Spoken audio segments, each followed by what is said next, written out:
ಇದಕ್ಕೆ ವಯಸ್ಸಿನ ಮಿತಿ ಇಲ್ಲ, ಹುಡುಗ ಹುಡುಗಿ ಅನ್ನೋ ಭೇದ ಭಾವ ಇಲ್ಲ. ಇದನ್ನ ನೋಡಿದವರು ಯಾರೇ ಆಗ್ಲಿ ಒಮ್ಮೆ ಇದರ ಮುಂದೆ ನಿಂತು ಬಣ್ಣ ವಿನ್ಯಾಸವನ್ನ ವೀಕ್ಷಿಸದೆ ಮುಂದಕ್ಕೆ ಹೊರಡೋ ಮಾತೇ ಇಲ್ಲ. ಅನಿವಾರ್ಯತೆಗೆ ಅಂತ ಸೃಷ್ಟಿಯಾದ ಈ ವಸ್ತು ಇವತ್ತು ಫ್ಯಾಷನ್ ಲೋಕದಲ್ಲಿ ಆಗಿರೋ ಬದಲಾವಣೆಗೆ ಅತ್ಯುತ್ತಮ ಉದಾಹರಣೆ. ಅದ್ಯಾವ ವಸ್ತು ಅಂತೀರಾ? ಅದುವೇ ಚಪ್ಪಲಿ ಮತ್ತು ಶೂಗಳು. ಹೌದು, ಇದೇ ಈ ಹೊತ್ತಿನ ವಿಶೇಷ ಸಖತ್ ಸ್ಯಾಂಡಲ್ಸ್. ನಾನು ಪ್ರಜ್ಞಾ ಬಿ.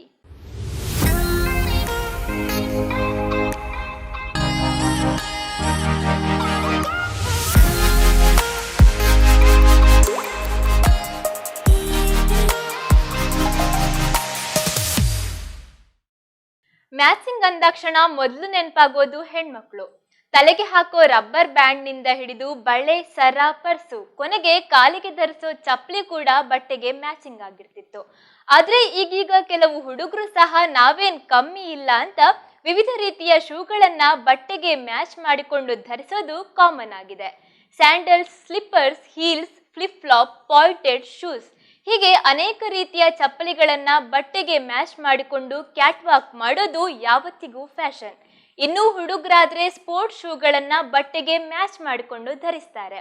ಬ್ರ್ಯಾಂಡೆಡ್ ಶೂ ಹಾಗೂ ಚಪ್ಪಲಿಗಳನ್ನ ಬಳಸೋದ್ರ ಗತ್ತೆ ಬೇರೆ.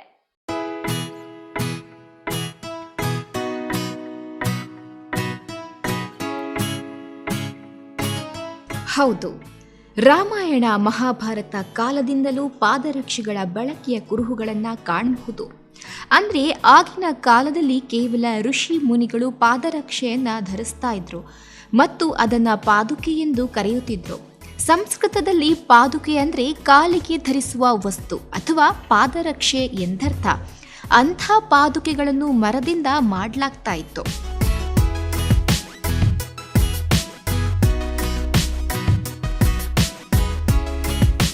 ಚಪ್ಪಲಿ ಮತ್ತು ಶೂ ಎನ್ನುವುದು ಇತ್ತೀಚಿನದಲ್ಲ. ಶತಮಾನ ಹಿಂದಿನಿಂದಲೂ ಕೂಡ ರಾಜ ಮಹಾರಾಜರುಗಳು ಕೂಡ ಧರಿಸ್ತಾ ಇದ್ದಂತಹ ಪುರಾವೆಗಳಿವೆ. ಪಾದರಕ್ಷಣೆಗೆಂದು ತಯಾರಿಸಲ್ಪಡುತ್ತಿದ್ದ ಚಪ್ಪಲಿಗಳು ಕಾಲಕ್ರಮೇಣ ಫ್ಯಾಷನ್ ಆಗಿ ಬದಲಾಗ್ತಾ ಬಂತು. ಮೊದಲು ಚರ್ಮದಿಂದ ತಯಾರಾಗ್ತಾ ಇದ್ದ ಚಪ್ಪಲಿಗಳು ನಂತರ ಅದರ ಮೇಲೆ ವಿಧ ವಿಧವಾದ ಡಿಸೈನ್ಗಳನ್ನು ರೇಷ್ಮೆ ಹಾಗೂ ಬಂಗಾರದ ಎಳೆಗಳಿಂದ ಮಾಡಲಾಗ್ತಾ ಇತ್ತು. ಬಂಗಾರದ ನೂಲಿನಿಂದ ಸಿಂಗರಿಸಿದ ಪಾದರಕ್ಷೆಗಳು ಪ್ರತಿಷ್ಠೆಯ ಸಂಕೇತಗಳಲ್ಲಿ ಒಂದಾಗಿತ್ತು.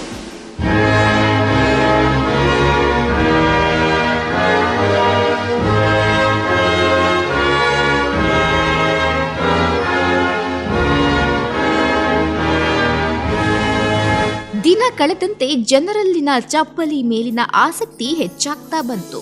ಒಂದೇ ರೀತಿಯಲ್ಲಿ ಉತ್ಪಾದನೆಯಾಗ್ತಿದ್ದಂಥ ಚಪ್ಪಲಿ ಮತ್ತು ಶೂಗಳು ಬೇರೆ ಬೇರೆ ಬಣ್ಣ ಹಾಗೂ ವಿನ್ಯಾಸಗಳಲ್ಲಿ ರೂಪುಗೊಳ್ಳುತ್ತಾ ಬಂದವು. ಮೊದಲು ಚರ್ಮದಿಂದ ತಯಾರಾಗ್ತಿದ್ದಂಥ ಚಪ್ಪಲಿಗಳು ಈಗ ಕಾಲಕ್ಕೆ ಅನುಗುಣವಾದಂತೆ ಲೆದರ್, ಪ್ಲಾಸ್ಟಿಕ್ ಹಾಗೂ ರಬ್ಬರ್ನಿಂದಲೂ ತಯಾರಾಗ್ತದೆ. ಬೆಲೆಗಳು ಕೂಡ ಗುಣಮಟ್ಟಕ್ಕೆ ಅನುಸಾರವಾಗಿ ನಿಗದಿಪಡಿಸಲಾಗ್ತದೆ.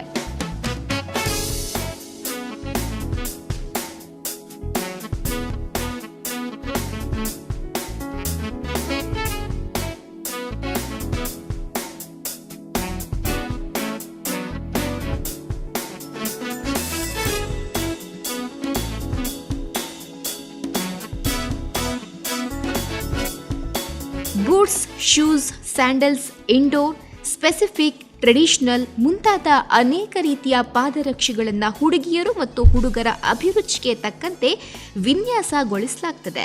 Pumps, gladiator sandals, boots, flats, trainers, platform ಮುಂತಾದವು ಮಹಿಳೆಯರಿಗಾದರೆ leather shoe, bare feet formals ಮುಂತಾದವು ಪುರುಷರಿಗಾಗಿ ತಯಾರಿಸಲ್ಪಡುವ ಪಾದರಕ್ಷೆಗಳು.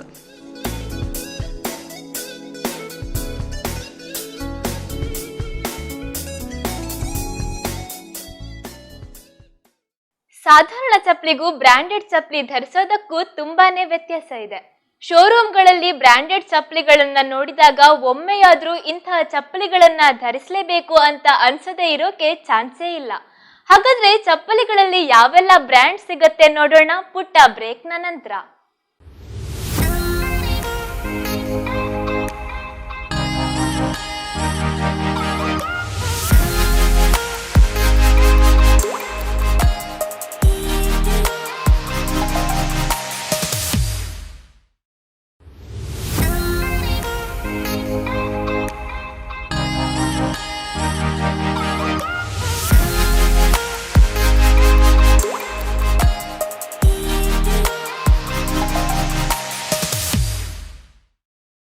ಬ್ರೇಕ್ನ ನಂತರ ಸಖತ್ ಸ್ಯಾಂಡಲ್ಸ್ ವಿಶೇಷ ಕಾರ್ಯಕ್ರಮಕ್ಕೆ ಮತ್ತೆ ಸ್ವಾಗತ.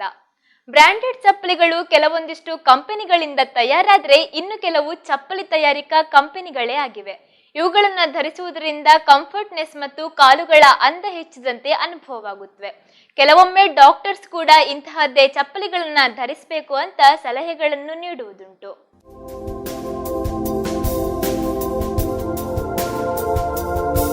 ಹೌದು, Paragon, ಲೂನಾರ್ಸ್, Bata, Adidas, Nike, Puma ಮುಂತಾದ ಅನೇಕ ಬ್ರ್ಯಾಂಡ್ಗಳಲ್ಲಿ ಬಾಟಾ ಅತಿ ಪ್ರಚಲಿತವಾದದ್ದು.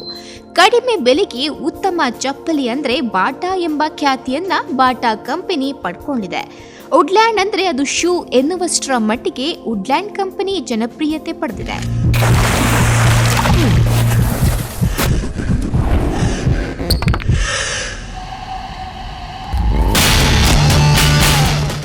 ಇನ್ನು ಕೆಲವೊಮ್ಮೆ ಚಪ್ಪಲಿಯ ಅತಿ ಬಳಕೆಯಿಂದಾಗಿ ದೇಹದಲ್ಲಿ ಕೆಲವೊಂದಿಷ್ಟು ಕಾಯಿಲೆಗಳು ಹುಟ್ಕೊಳ್ತವೆ.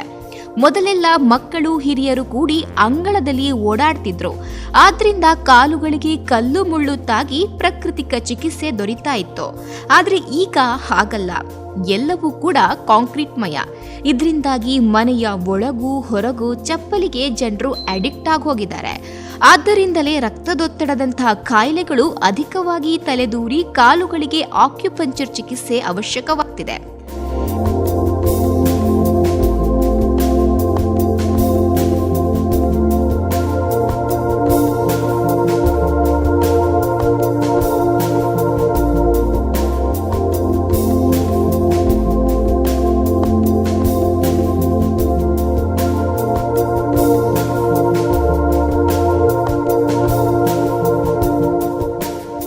ಇನ್ನು ಮಣ್ಣು ಕಲ್ಲುಗಳನ್ನು ತಂದು ಅದರ ಮೇಲೆ ಓಡಾಡಿ ಚಿಕಿತ್ಸೆ ಮಾಡುವುದು ಕಷ್ಟದ ಕೆಲಸ.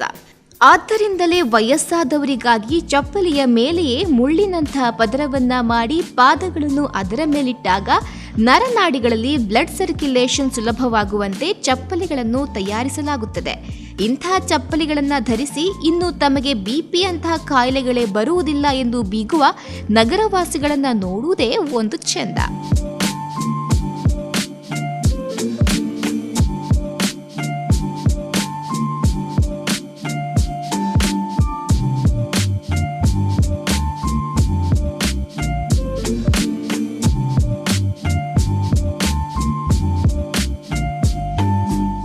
ಕಾಲೇಜ್ ಕನ್ಯರಂತೂ ಬಟ್ಟೆಗೆ ಮ್ಯಾಚಿಂಗ್ ಚಪ್ಪಲಿ ಹಾಕುವ ಕಾಲ ಹೋಗಿ ಮೊದಲು ಚಪ್ಪಲಿ ಕೊಂಡು ನಂತರ ಅದಕ್ಕೆ ಸೂಕ್ತವಾಗುವಂತ ಡ್ರೆಸ್ ಕೊಂಡುಕೊಳ್ಳುವಂತ ಮಟ್ಟಿಗೆ ಸ್ಯಾಂಡಲ್ಸ್ಗಳು ಟ್ರೆಂಡಿಯಾಗಿವೆ. ಹುಡುಗಿಯರು ತಮ್ಮ ಎತ್ತರಕ್ಕೆ ತಕ್ಕಂತೆ ಹೀಲ್ಸ್ ಧರಿಸಿದ್ರೆ ಹುಡುಗರು ಶೂಗಳನ್ನು ಧರಿಸ್ತಾರೆ. ಎತ್ತರ ಕಡಿಮೆ ಇರುವವರಂತೂ ಹೈ ಹೀಲ್ಸ್ ಧರಿಸಿ ಗರ್ವದಿಂದ ಬೀಗುವುದುಂಟು. ಸಾಕಷ್ಟು ಎತ್ತರ ಇರುವವರು ಫ್ಲಾಟ್ ಸ್ಯಾಂಡಲ್ಸ್ನಲ್ಲಿ ಆಕರ್ಷಕವಾಗಿ ಕಾಣ್ತಾರೆ.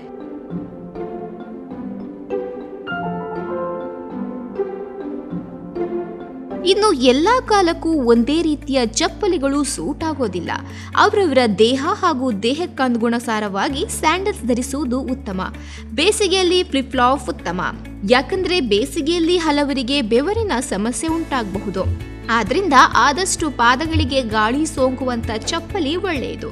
ಮಳೆಗಾಲದಲ್ಲಿ ಸ್ಟ್ರೈಪ್ಸ್ ಇರುವಂತಹ ಚಪ್ಪಲಿ ಧರಿಸುವುದರಿಂದ ಕಾಲು ಜಾರುವುದಿಲ್ಲ. ಇನ್ನು ಚಳಿಗಾಲದಲ್ಲಿ ಶೂ ಅಥವಾ ಸಾಕ್ಸ್ ಧರಿಸಿ ಚಪ್ಪಲಿ ಧರಿಸುವುದು ಒಳ್ಳೆಯದು.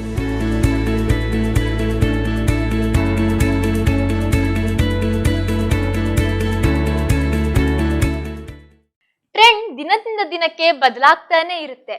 ಇವತ್ತು ಮ್ಯಾಚಿಂಗ್ ಅನ್ನೋದು ಫ್ಯಾಷನ್ ಇದ್ರೆ ನಾಳೆ ಮಿಸ್ ಮ್ಯಾಚಿಂಗ್ ಫ್ಯಾಷನ್ ಆಗಿ ಬಿಡುತ್ತೆ. ಇಂತಹದ್ದೇ ಒಂದು ಘಟನೆ IPL ನಲ್ಲಿ ಕೂಡ ನಡೆದಿತ್ತು. ಅದ್ ಯಾವ ಘಟನೆ ಅಂತ ನೋಡೋಣ ಪುಟ್ಟ ಬ್ರೇಕ್ನ ನಂತರ.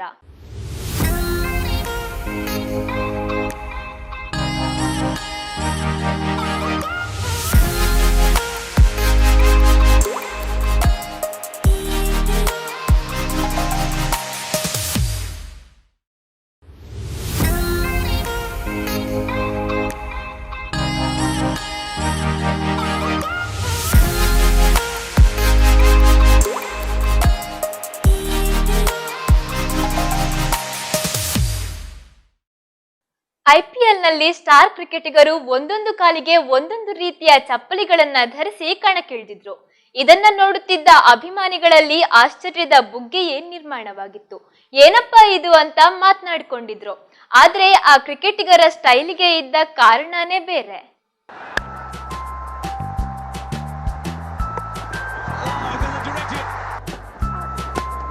2016ರ IPLನಲ್ಲಿ ಶೂ ಕಂಪನಿಗಳ ಪ್ರಮೋಷನ್ಗಾಗಿ ಕ್ರಿಕೆಟಿಗರು ಮಿಸ್ ಮ್ಯಾಚಿಂಗ್ ಶೂಗಳನ್ನು ಧರಿಸಿದ್ರು. ಅದು ಎಷ್ಟರ ಮಟ್ಟಿಗೆ ಕಂಪನಿಗೆ ಲಾಭ ತಂದಿತ್ತೋ ಗೊತ್ತಿಲ್ಲ, ಆದರೆ ನೋಡುಗರನ್ನ ತನ್ನೆಡೆಗೆ ಸೆಳೆಯುವಲ್ಲಿ ಸಕ್ಸಸ್ ಆಗಿತ್ತು. ಆರಂಭದಲ್ಲಿ ಟ್ರೋಲ್ಗಳಿಗೆ ಕಾರಣವಾದ ಶೂಗಳು ನಂತರ ಫೇಮಸ್ ಆಗಿ ಹೋಗಿತ್ತು.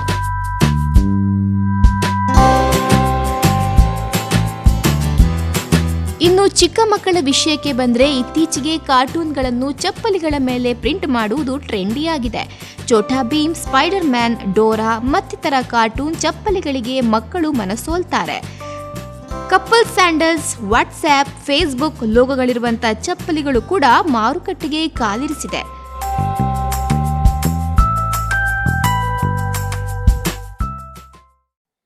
ಪುಟ್ಟ ಮಕ್ಕಳಿಂದ ಹಿಡಿದು ವಯಸ್ಸಾದವರವರೆಗೂ ಚಪ್ಪಲಿ ಕ್ರೇಜ್ ಯಾರನ್ನೂ ಬಿಟ್ಟಿಲ್ಲ. ಸುಂದರ ಕಾಲುಗಳಿಗೆ ಅಂದ ಹೆಚ್ಚಿಸುವ ಚಪ್ಪಲಿಗಳನ್ನ ಕಂಡು ಕಾಣದಂತೆ ಹೋಗುವವರೇ ಇಲ್ಲ. ಫುಡ್, ಫಿಲಂ ಮತ್ತು ಫ್ಯಾಷನ್ ಈ ಮೂರು ಜನರನ್ನ ಯಾವತ್ತಿಗೂ ಬಿಟ್ಟು ಹೋಗೋದಿಲ್ಲ. ಸೊ ಫ್ಯಾಷನ್ ಕ್ರೇಜ್ ಜನರಲ್ಲಿ ಸದಾ ಇದ್ದೇ ಇರುತ್ತೆ. ಈ ಕ್ರೇಜ್ ಇರೋ ತನಕ ಹೊಸ ಹೊಸ ಸ್ಯಾಂಡಲ್ಸ್ಗಳು ಬರ್ತಾನೆ ಇರುತ್ತವೆ. ಇದಿಷ್ಟು ಈ ಹೊತ್ತಿನ ವಿಶೇಷ. ಮುಂದಿನ ಸಂಚಿಕೆಯೊಂದಿಗೆ ಮತ್ತೆ ಭೇಟಿಯಾಗೋಣ. ವಂದನೆಗಳು.